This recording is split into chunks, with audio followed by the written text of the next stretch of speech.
Hey everyone, welcome back to Jenna Marie's channel.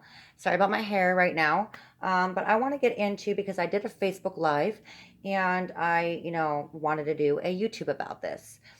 And so I'm going to jump right into it since I got to kind of delete things off my phone. But I did 3 examples so far. And when I showed this on live on Facebook, it was actually upside down, kind of like upside down for me. By showing it to you guys now.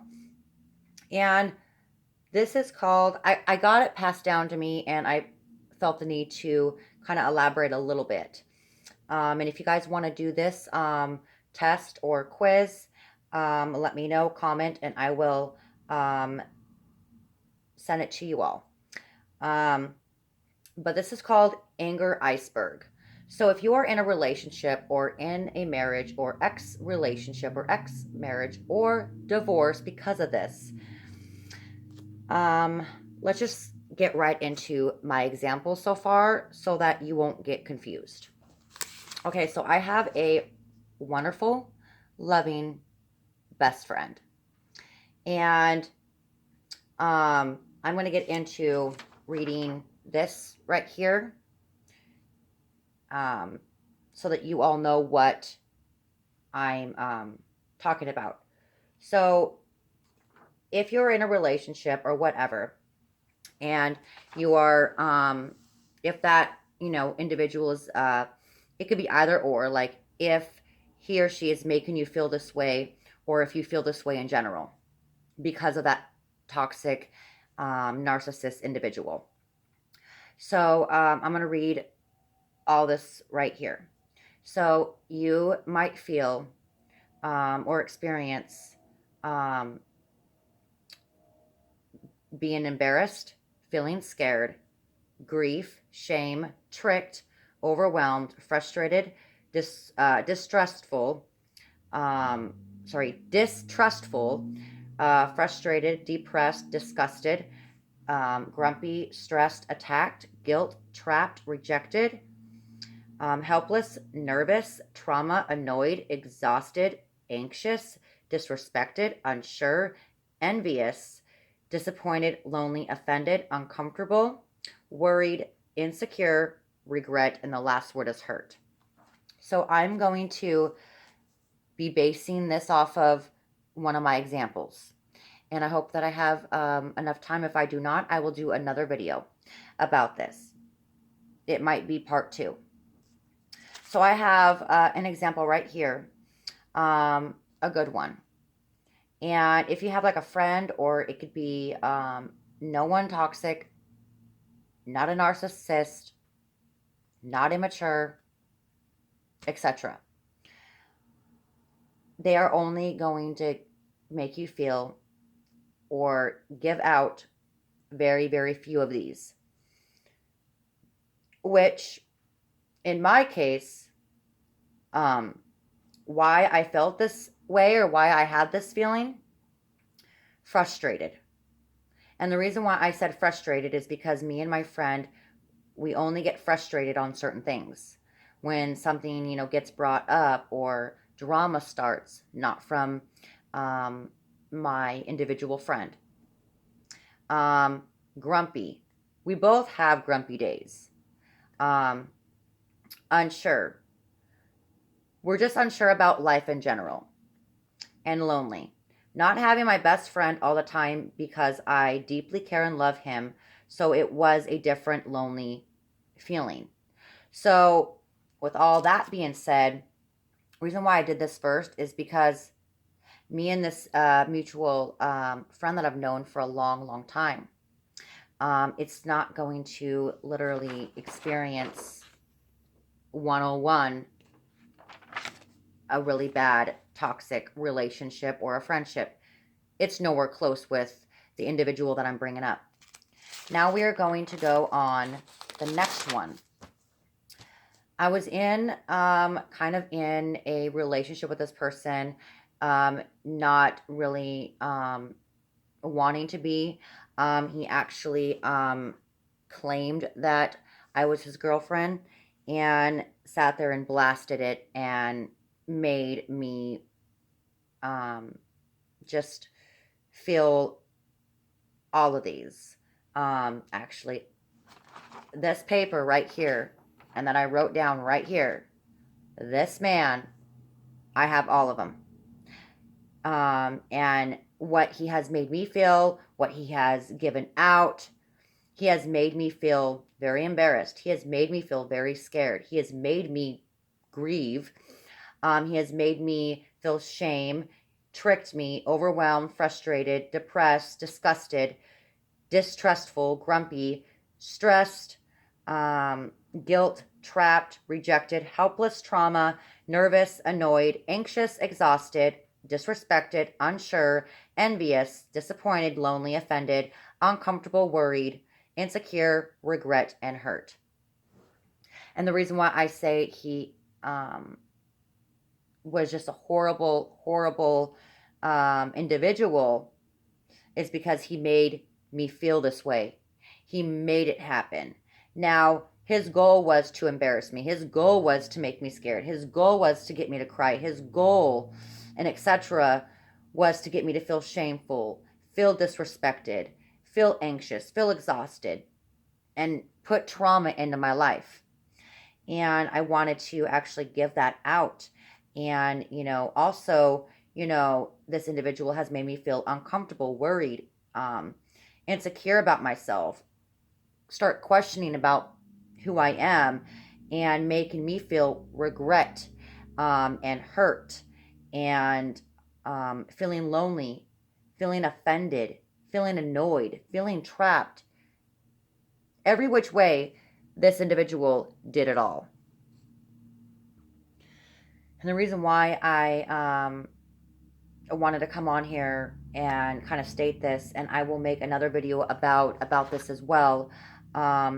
It will be part 2, by the way, because I really want to sit here and talk more about it, rather than right now giving you all my examples. But I want to give you guys my examples. So this next person is my daughter's father. He is my baby daddy. And things were different with this because there was an open adoption involved. So things were different, and they added up different. So we're going to go, this is open adoption versus my ex baby daddy. And so we are going to go with the open adoption first. How it made me feel, how it made me become just very, very exhausted. All right. So, yes, I did grieve. Still am. I did feel overwhelmed, frustrated. I felt shamed, depressed, attacked. Like I was attacked from the system, so to speak. Like I didn't really, you know, really was given the chance, to parent my own child. Those reasons I will get to on the next video, or the next one after part 2 of this. I was grumpy. I was stressed. I felt disrespected. I felt unsure. What should I do? What am I going to do? I felt offended, uncomfortable, guilt. I felt trapped in this, that life at that time, rejected, nervous, helpless. Trauma was just being brought up and put into my face, and I got annoyed, exhausted, anxious, worried. I started feeling really regretful, and I started feeling like some sort of regret in my heart. And the last word is hurt. No one's going to really get over that. So, open adoption versus my ex. So now we're going to go on to my ex baby daddy. Now, this is my ex and the family life. So let's just say I did not have an open adoption and I had my daughter with me, along with, the father involved, or even if the father was not involved with me, but was involved with our child. But he has never really, really made me, hurt in a way, because he was a very loving man. And I know we have our issues now, and we probably would have had issues in the relationship and whatnot, and with our parent, teen, if we were, you know, co-parenting and stuff.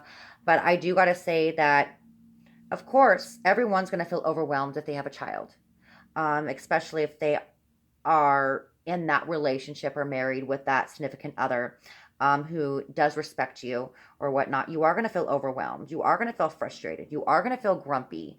You are going to feel annoyed at some point of that, in that general life. You are going to feel exhausted because you are a parent and you are, you know, taking care of you and your kids and your loved ones and all of that. And you put in hard work. You go to work or you do this or you do that, etc. And so you are going to be feeling all of those, and that is a normal feeling. But with like open adoption, or a individual, an ex toxic individual who literally gaslights you, and I brought up who makes you literally feel all of these, they literally have done all of these symptoms to you. You are literally just on for that ride, and you need to literally leave immediately, because if you do not, it's going to get worse. From day one, once you find out and you experience some of these things, even if they gaslight you and it's a pattern, if it happens once, it's going to happen again and again and again. And I really wanted to come on and tell you all this. So, it's called Anger Iceberg. I believe I did point that out. And whoever wants this, I will, um, upload it up um, in the comments and stuff like that. Who is ever interested in doing this quiz, or this test for themselves. I think that it's very, very good and important advice to take in. Kind of like if you have like a few relationships, add in one specific friend or one specific family member or someone who really have given you less of these symptoms, and then you go on and you go on with your marriages, ex relationships, the people, individuals that you were in with together, who really destroyed, made you feel like crap day in and day out. So I wanted to point that out, and I hope that I did very, very well. I'm going to go. This is part 1 of Anger Iceberg, on how toxic people make you feel and what they give out and put out on you. And the next video will be part 2, and then I will probably do a part 3 about this as well. So like, comment, and share, and this Jenna Marie will be back for more videos. Be strong, love yourself no matter what you're going through. Love yourself. Stop hating yourself. Stop putting yourself down just because of these individuals who make you feel like they control you. Do not have them control you anymore. I know I have not been on YouTube and made a video recently, like a week ago, I believe. I just been going through a lot myself. You remember when I stated, what happened 2 months ago? Well, 3 months ago, I believe. Now I'm back at that, in a similar situation, but with that individual, and they attack you. They gaslight you. They put drama and pain in your life just because they are satisfying their needs. They're satisfying their narcissistic supply. They're narcissistic. They're happy about what they're doing. That's why, the word envious comes in this, because they're happy that they do that too. They are happy that they put your life through heck. And just don't give in. Literally leave. If you need tools to leave, I will be doing another video about all of that strictly. So like, comment, and share, and this Jenna Marie will be back for more videos. Stay strong, stay tough, you got this. All right? And I'll be back for more videos. Peace.